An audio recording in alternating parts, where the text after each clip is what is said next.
a young group of people out of Peru. We've removed some, and the rest are being removed with the cooperation of the Peruvian government. And we're also dealing with Honduras on getting some people out that got caught up, and we are working on that very well, again, with the Honduran government's work, and they're working with us, so I appreciate that. We have a couple of other locations that we'll report to you, and we were able to get a young woman released from a certain area who was being horribly accosted, horribly treated, and we spoke to General Milley. General Milley took care of it. We went in and we got her out, and we'll report further on that one. But it's that was rough stuff. I want to thank General Milley. I want to thank all of the people that were involved and the people that went in to get her. I want to thank you very much. As we continue to marshal every resource at America's disposal in the fight against the Chinese virus, we're profoundly grateful to our nation's state and local leaders, doctors, nurses, law enforcement, and first responders who are waging this battle on the ground.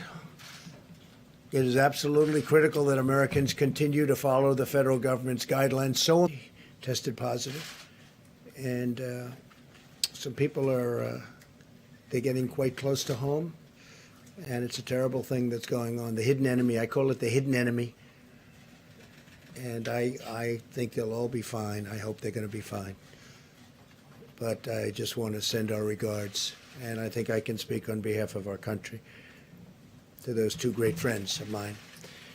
We're working urgently with Congress on legislation to support the millions of workers, small businesses, and industries who have been hit hard by the virus through no fault of their own. Our goal is to get relief to Americans as quickly as possible so that families can get by and small businesses can keep workers on the payroll.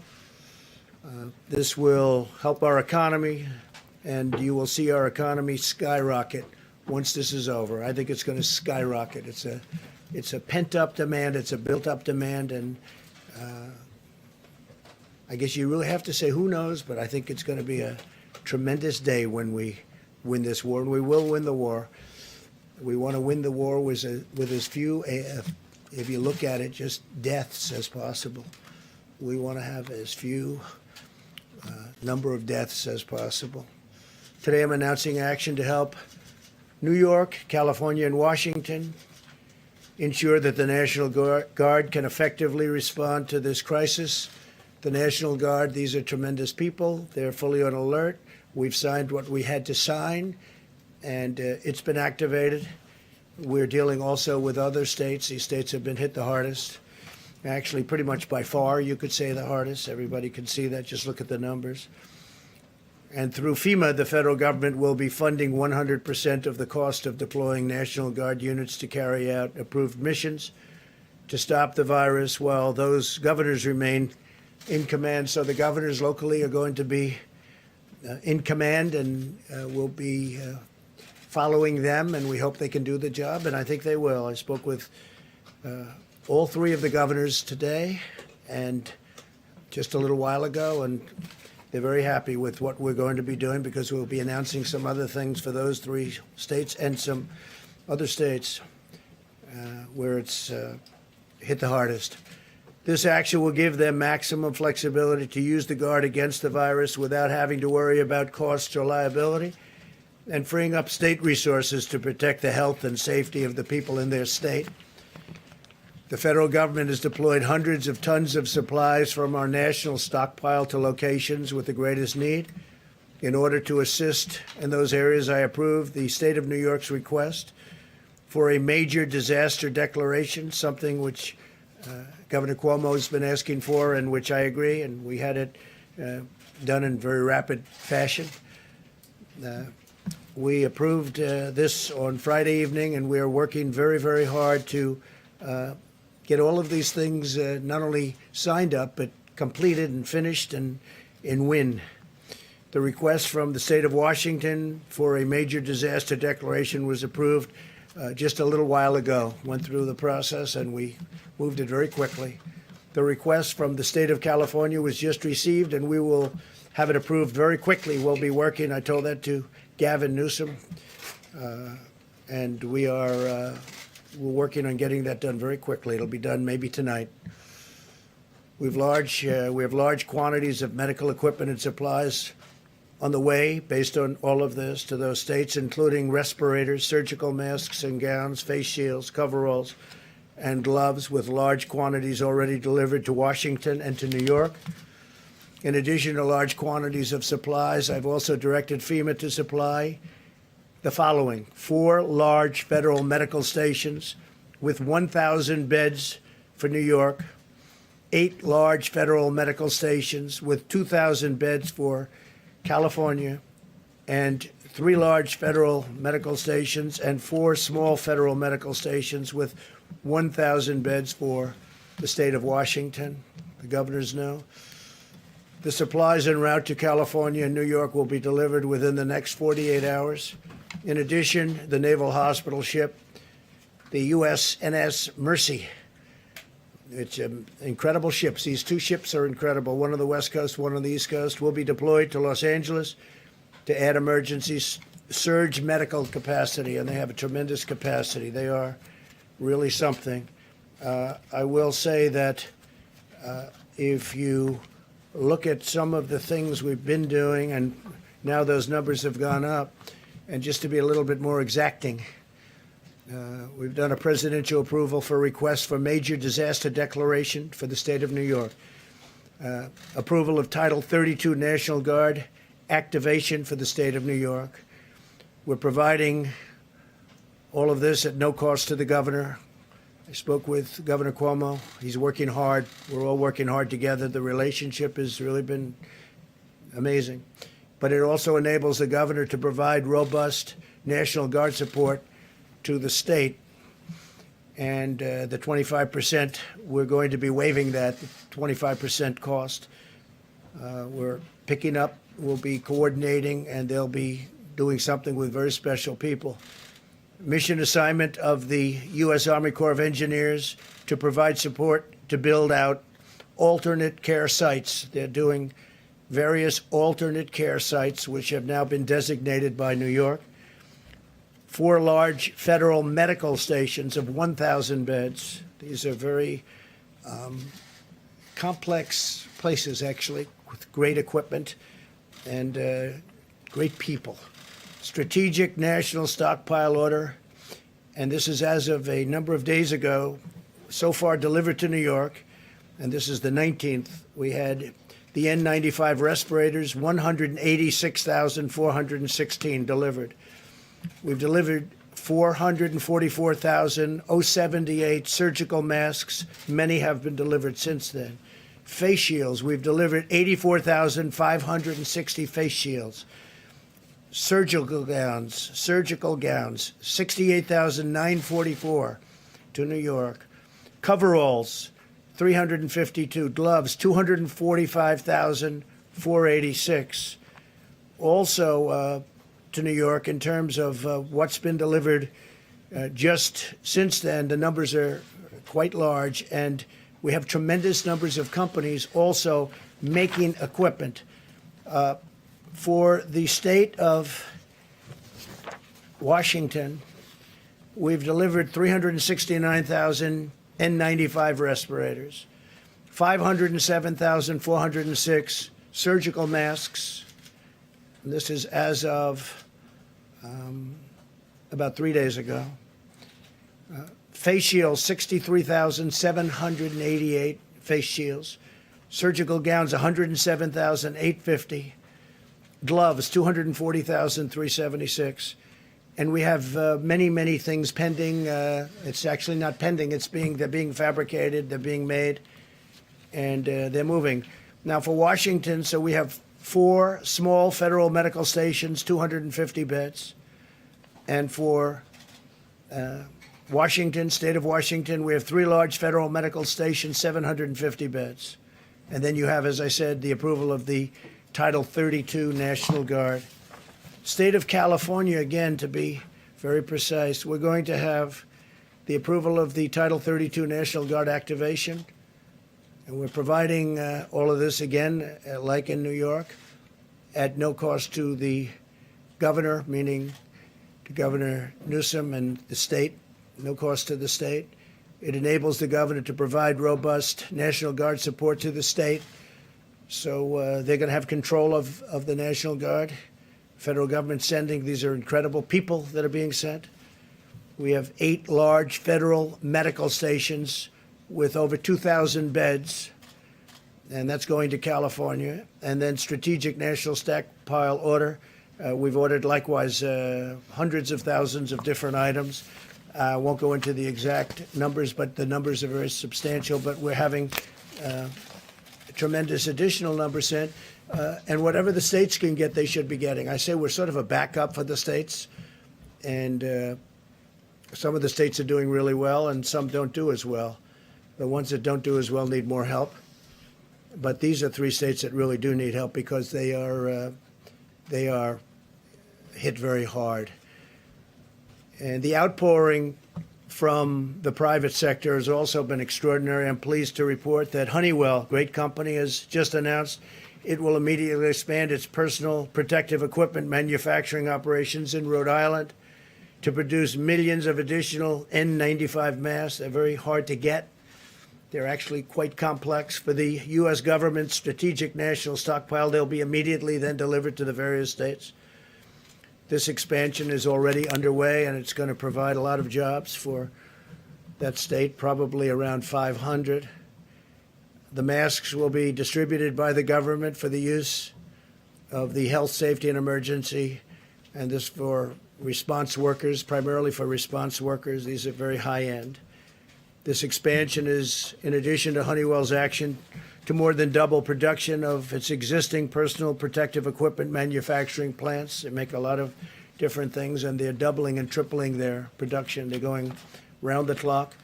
Today, I'm also announcing the launch of a new public-private consortium organized by the White House, the Department of Energy, and IBM to unleash the power of American supercomputing resources to fight the Chinese virus. The following leaders from private industries, academia, and government will be contributing. And they're going to be contributing a lot of different things, but primarily computing resources to help researchers discover new treatments and vaccines. They'll be working along with NIH and all of the people that are working on this.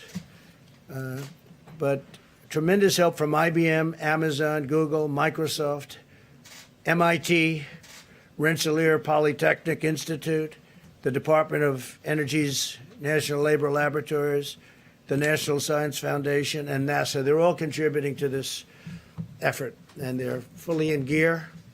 This afternoon, I also want to update you on the steps we're taking to protect and serve our country's 18 million veterans. These are great people. Our amazing veterans have shown their eternal loyalty to our nation, and this is the time where they're in need, and we are going to show our loyalty to them. We're being very protective of our veterans.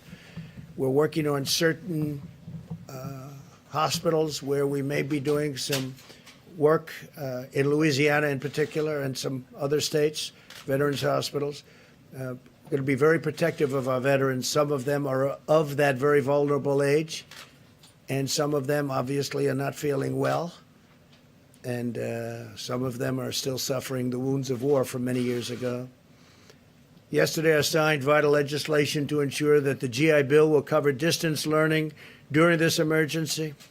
I also spoke with many of our veteran service organizations, or the VSOs, to describe our unprecedented action.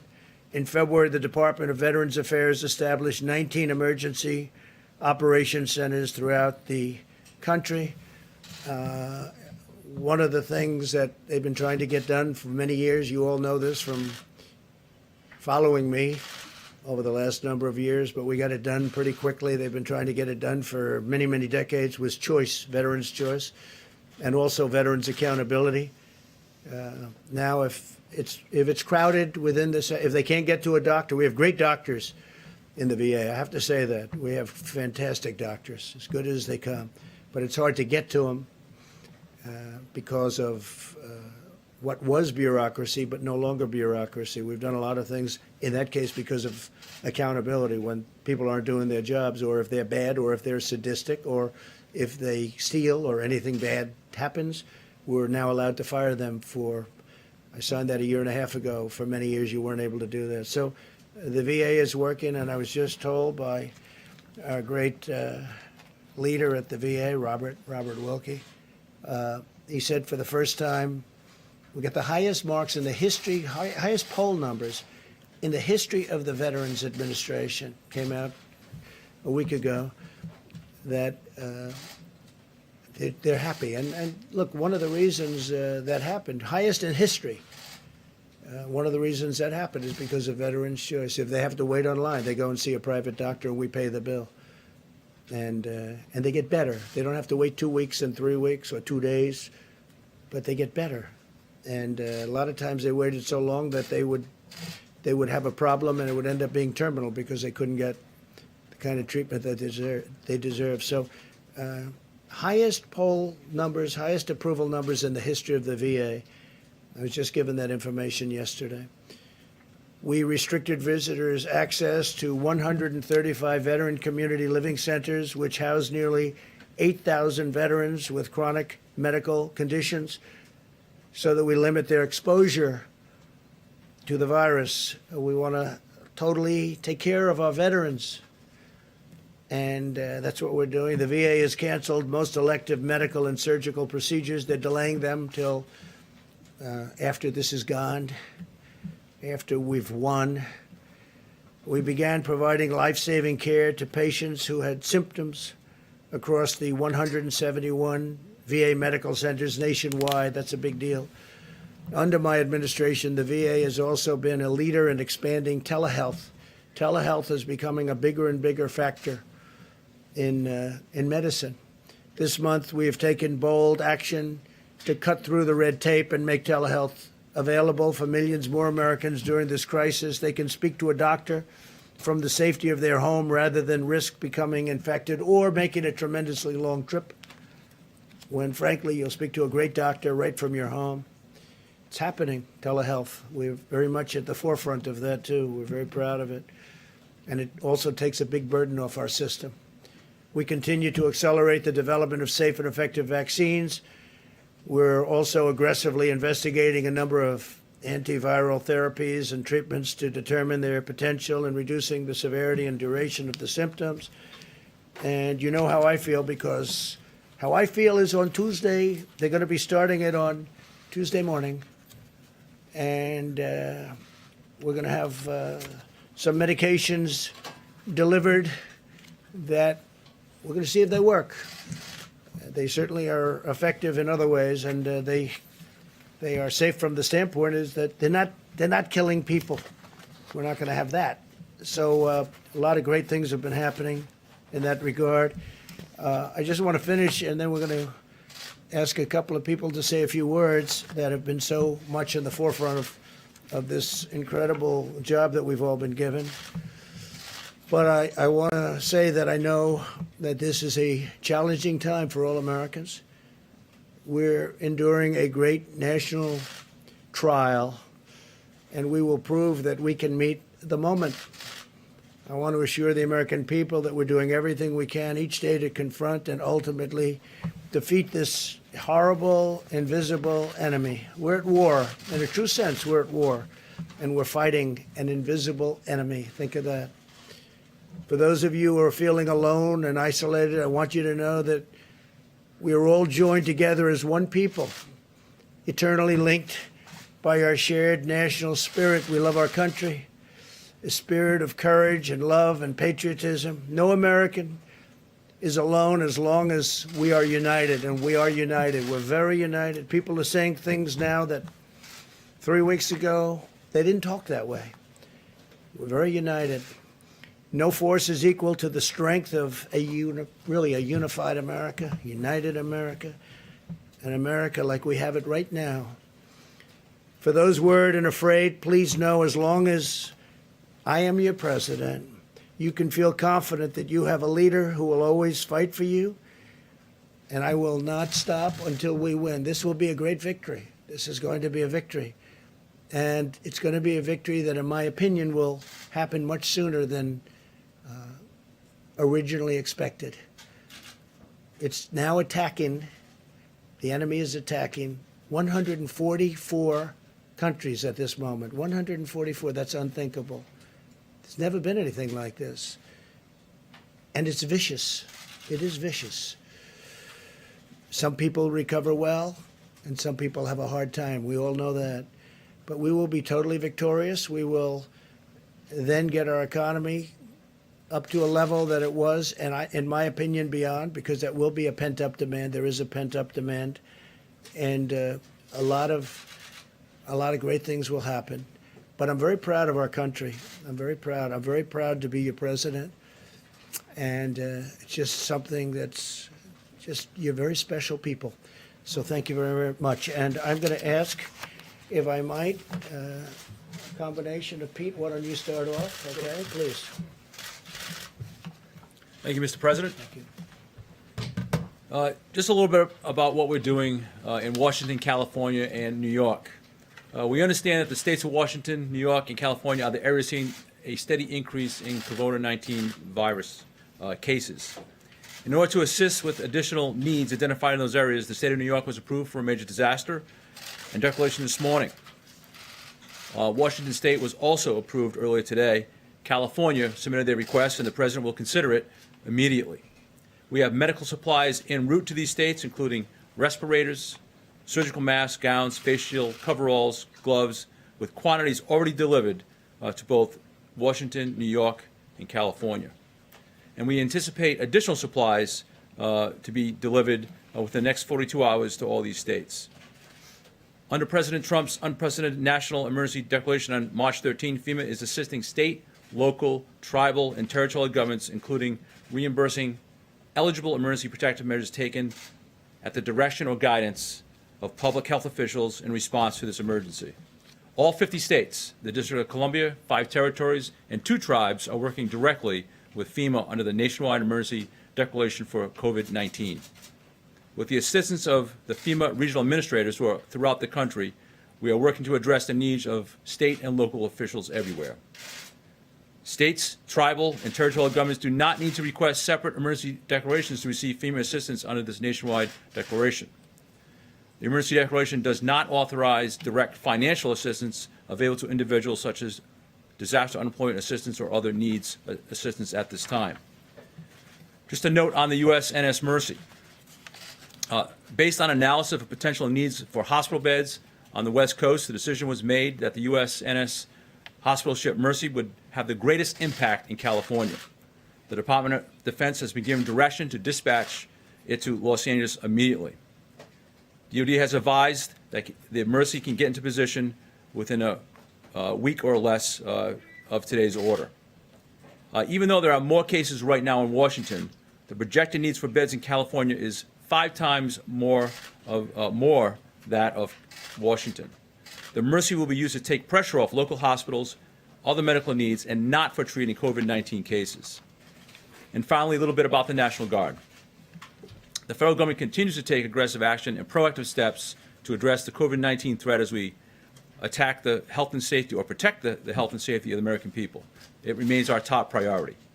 The National Guard is especially posted and equipped to assist federal, state, local agencies while serving the public. In response to this unprecedented nationwide operation, President Trump has approved Washington, California, and New York National Guard units under Title 32 status for the COVID-19 response. The President's action provide the nation's governors continued command of their National Guard forces, enabling states to use additional resources to meet the missions necessary in the COVID-19 response. The National Guard is a viable and responsive avenue to provide a much-needed asset that is state-managed and federally supported. And I want to be clear, this Title 32 activation does not federalize National Guard members.